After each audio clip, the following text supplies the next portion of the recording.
When I say sushi, are you excited because you love sushi? Or are you grossed out because the thought of raw fish and seaweed sounds gross? Or maybe you've never tried it, but you're curious. Well, today I'm gonna take you to a sushi buffet in South Florida. So I'm gonna walk through different kinds of sushi and sashimi, and what is wasabi for, how do you use the ginger on the side, and how to correctly dip your sushi, and a lot more. So let's go. Now, both sushi and sashimi are Japanese delicacies, but the big difference between sushi and sashimi is sushi always has rice. And it's not just any kind of rice like, jasmine rice or basmati rice. Sushi rice is normally short or medium grain rice. It's a stickier type of rice, it's more glutinous, and that's why sushi doesn't fall apart. And it's made with rice wine vinegar and sake, which is a Japanese rice wine. So they do prepare the sushi rice a certain way. So it's not just, the plain flavor of rice, which kind of has no flavor, but it is infused with an acidic umami element. And if you are not into raw fish, but if you're curious about trying this Japanese delicacy, always go for sushi and not sashimi. And that's because sushi can have raw fish, but there are a ton of sushi varieties that include things that are cooked. So you have cooked fish or shrimp or crab, or you can just have sushi with just vegetables like cucumber and avocado. On the other hand, sashimi is always raw. So the idea is that the fish is very delicate and fresh. In my personal opinion, this is how I see it. It's kind of like how when people have steak, they order steak medium rare or rare. So the focus is more about the meat itself. And you've probably heard of people talk about steak and the marbling of the meat and how soft and juicy it is versus something that's, way too well done and it's, really tough and chewy. But when you have the steak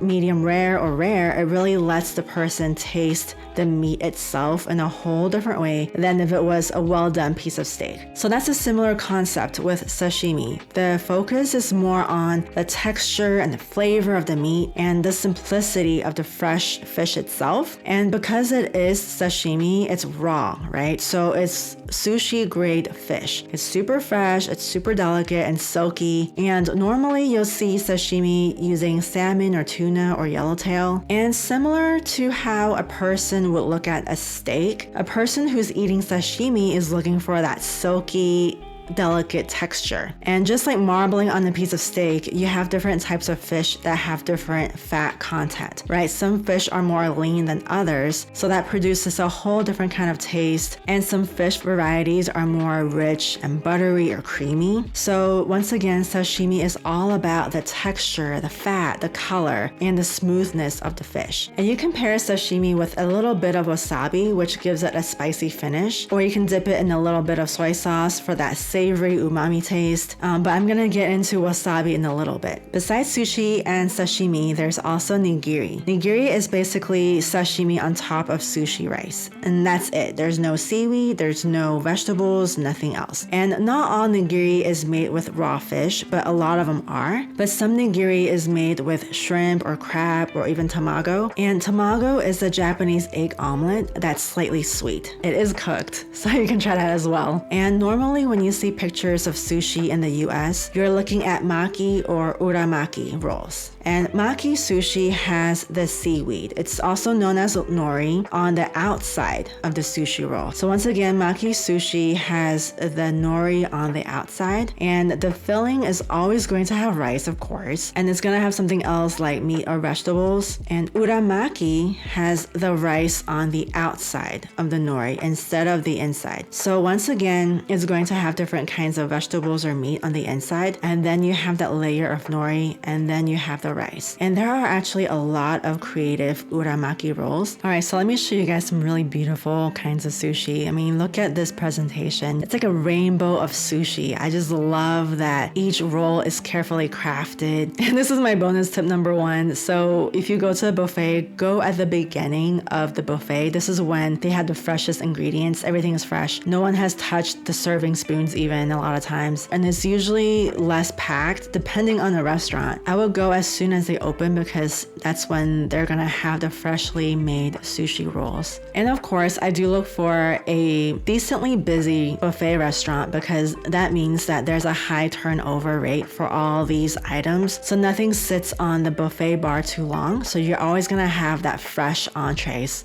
just coming through. Oh, and this is my bonus tip number 2. How do you tell if sushi is fresh? Well, obviously, you know, the fish has to not smell too fishy. One way to tell if sushi is fresh is if the nori, the seaweed part, if that is soggy or if it's crispy. Because fresh nori is paper thin and crispy, and the longer it sits with that sushi rice, it's going to absorb the moisture from the rice or the meat, and that's what makes it soggy, and that takes time, right? So the longer the nori sits with the sushi rice and the meat, the more soggy it's going to get. So if your sushi has soggy nori, you might want to double check to see the freshness because the nori should be paper thin and crispy.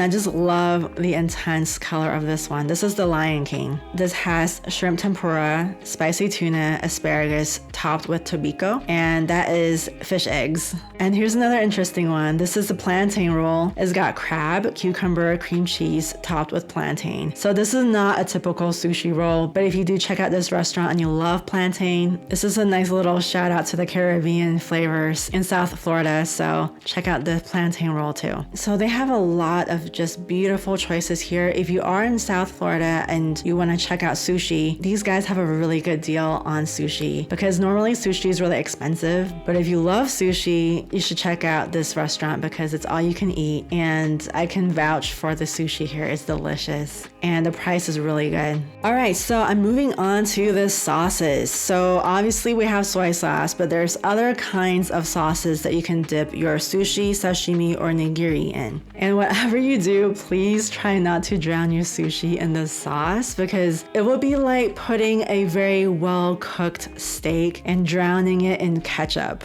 Just don't do it, guys. Just don't do it. So this place had different types of sauces here. You are probably familiar with sriracha, which is on the top left corner with a little green bottle cap. They also have a sweet chili sauce and a spicy mayo, and there's a few more that I'm going to explain. So they had the ponzu sauce. The ponzu sauce, the foundation of the sauce is soy sauce, and it also has citrus, kelp, and rice vinegar. So this is perfect for sashimi, but honestly, you can dip anything you want in any of these sauces. This was my favorite sauce because it's got a lot of that umami taste and a hint of that acid from the citrus and the rice vinegar. So this was really good. Another one I kept using was the eel sauce. So once again, the base of the sauce is soy sauce, but it also has sake, which again is the Japanese rice wine, and it also has sugar in it. So this is a really thick sauce. It's sweet and sticky, and this is perfect on sushi. I loved the eel sauce too. And then you have the kimchi sauce.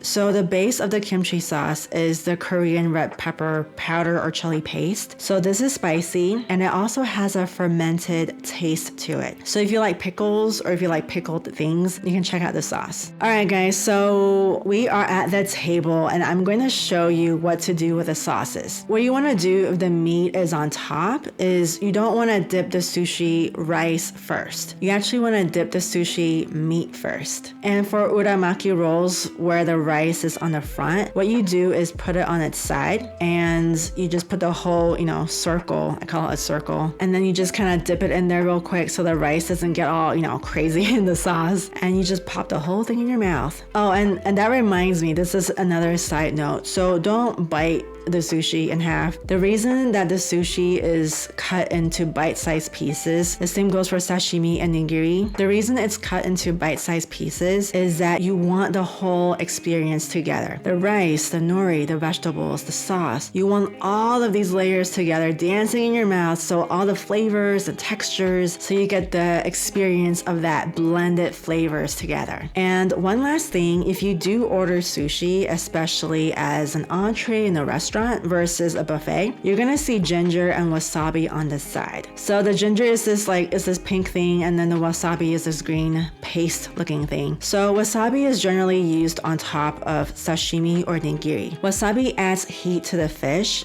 but it's a really clean spicy. It doesn't overpower the fish, but it actually balances out the taste of the rawness of the fish. And you can dab a little bit of wasabi on your sashimi or nigiri, or if you want even more spiciness, you can rub a little smear on top of your sashimi or nigiri. So you can actually put wasabi on one side of your sushi, then flip it over and dab the other side of your sushi into the sauce. So this way you can get a nice balance of the flavors of spiciness and umami at the same time. And I'm not a fan of wasabi, disclaimer, but that's how you do it. And the ginger now. The ginger is pink because it's pickled, and the ginger is to cleanse your palate. So don't make the rookie mistake of putting it on top of your sushi, because that is not the purpose of the ginger. The ginger is especially useful when you are eating different kinds of sushi. And that's how thoughtful the whole sushi experience is. Because instead of having all the flavors jam-packed together from different sushi rolls, you actually cleanse your palate between the different rolls with just a slice of this ginger. You just take a little small piece of ginger and you pop it in your mouth. You kind of chew it and move it around your mouth to cleanse your palate. You will immediately notice the cleansing effect of this ginger. And once you're done, you swallow the ginger and you're ready for your next sushi roll. So as you can see, everything is very intentional and delicate about eating sushi. It's not about just,